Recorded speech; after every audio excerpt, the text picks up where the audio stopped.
Hello, everyone, and welcome to Walking Through the Bible. In chapter 3, we saw the description of the rebuilding of the wall of Jerusalem. We did not focus on the names except to note that everyone from Judah who was able had representatives.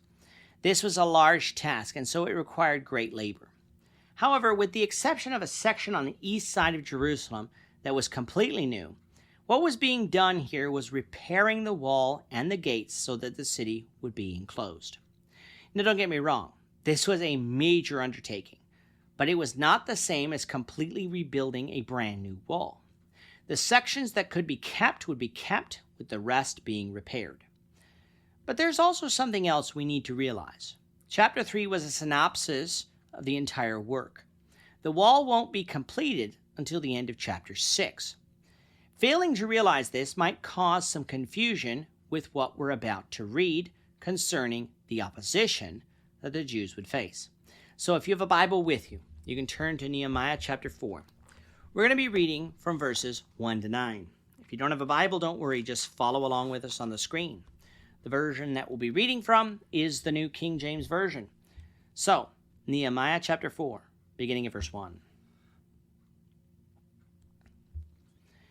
But it so happened when Sanballat heard that they were rebuilding the wall, that he was furious and very indignant and mocked the Jews. And he spoke before his brethren and the army of Samaria and said, "What are these feeble Jews doing? Will they fortify themselves? Will they offer sacrifices? Will they complete it in a day? Will they revive the stones from the heaps of rubbish, stones that are burned?"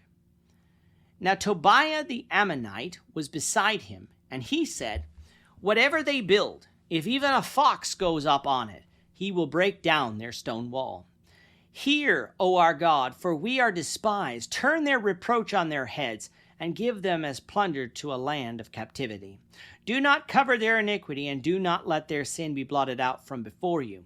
For they have provoked you to anger before the builders." So we built the wall, and the entire wall was joined together up to half its height, for the people had a mind to work.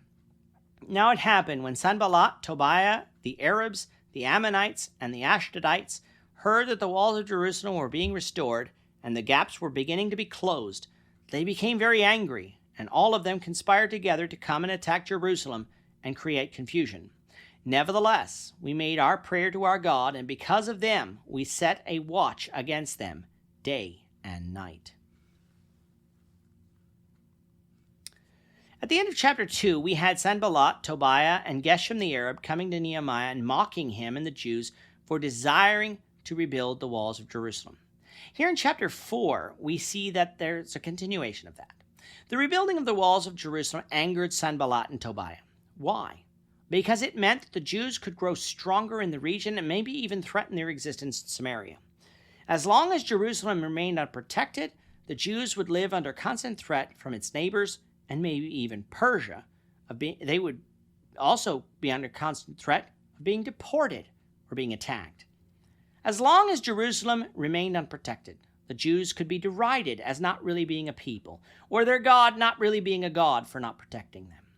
A demoralized people will not be a people likely to stand up for themselves or go on the offensive. This was the status quo in Judea and the region, and that is how Sanballat wanted it to remain.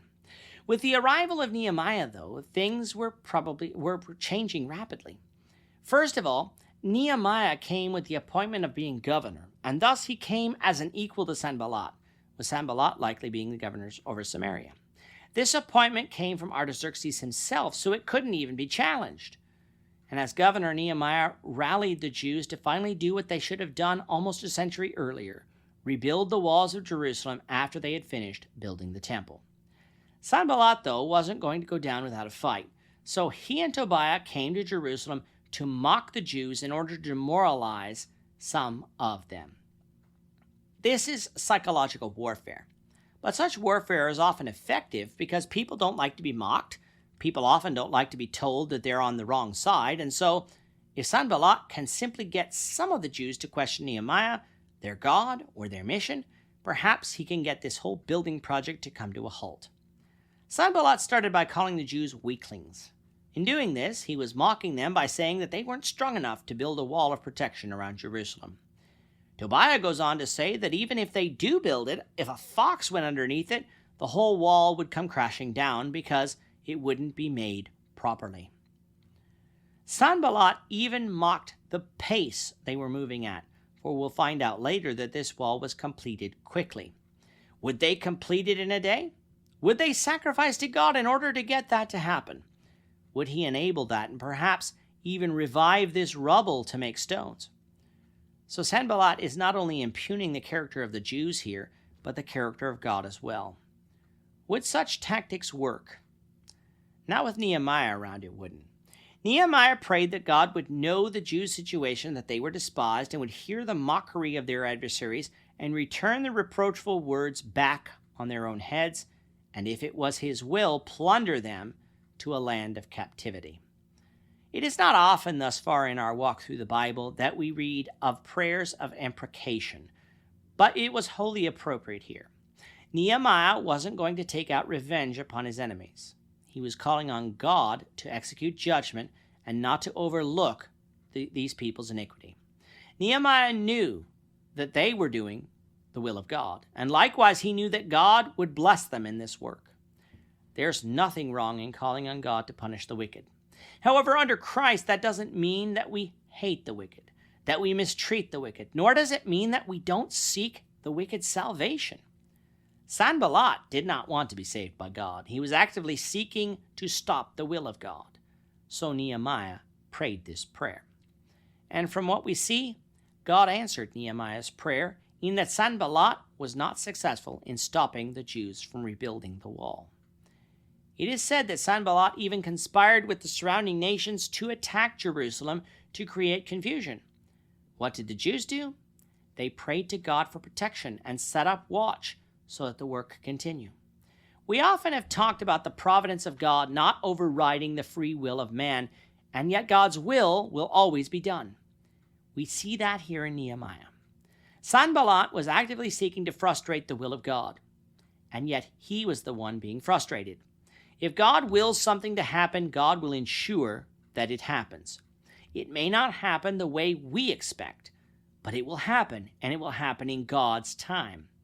God raises people up to stir up the hearts of people who will listen, and his will is accomplished. God hardens the hearts of those who don't want to listen, and they will not succeed in stopping the will of God, no matter how hard they try.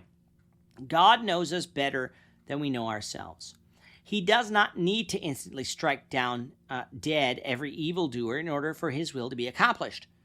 God will work through anybody, no matter if that person is evil or not, in order to accomplish his purpose. God's will was that this wall be built, so it would be built.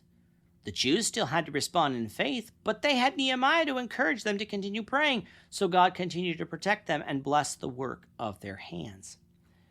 But the chapter is not over. There is more to discuss, so we invite you back for the next lesson when we will do so. With that, our time is up for today. The Lord willing, we hope you'll join us for tomorrow's discussion of Nehemiah chapter 4, verses 10 to 23, as we continue our walk through the Bible, one verse at a time. We thank you for watching Walking Through the Bible today.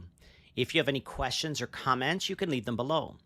But if you like this video, we ask that you consider subscribing to our channel so you won't miss out on other videos in our series, as well as share this video among your friends so that the saving message of Jesus Christ can go out to the whole world.